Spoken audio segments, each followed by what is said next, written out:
శరణ్య, దర్శన్ ఇద్దరు బెడ్రూమ్లో ఉంటారు. శరణ్య బెడ్రూమ్లో ఏదో సర్దుతూ ఉండగా శరణ్యని చూసిన దర్శన్కి తన ఫీలింగ్స్ కంట్రోల్ చేసుకోలేక తడబడుతూ ఉంటాడు. శరణ్యని చూస్తూ సిగ్గుపడుతూ ఉంటాడు దర్శన్ అలా మెలికలు తిరగడం, ఇబ్బంది పడడం, ఏదోలా ఉండడం గమనించిన శరణ్య ఏమండి అని పిలుస్తుంది. చెప్పు అంటూ బిగుసుకుపోతాడు దర్శన్. ఏంటండి ఈరోజు మీరు మీ బాడీ, మీ బిహేవియర్ అంతా విచిత్రంగా ఉందేంటండి, ఏదోలా ఉన్నారు అని దర్శన్ని శరణ్య నిలదీస్తూ ఉంటుంది. అదేం లేదే అని తన చేతులని ఆడిస్తూ ఫ్రీగా ఉన్నట్టు శరణ్యకి చూపిస్తూ మరోవైపు తిరిగి మనసులో ఇన్నర్ వాయిస్ వేసుకుంటాడు దర్శన్.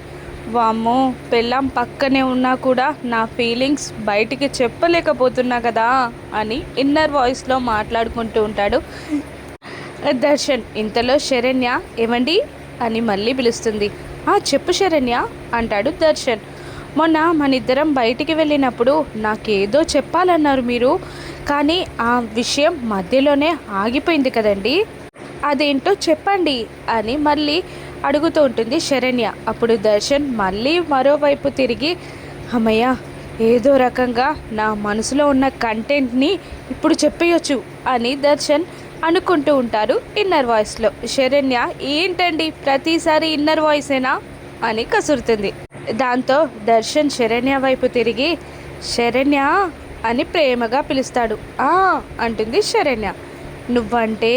నువ్వంటే అంటూ సాగదీస్తూ ఉంటాడు దర్శన్.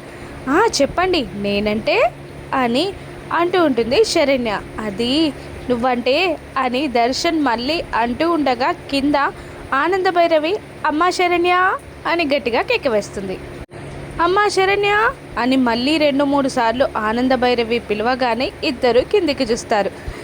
దర్శన్ చెప్పే మాట మళ్ళీ బ్రేక్ పడుతుంది.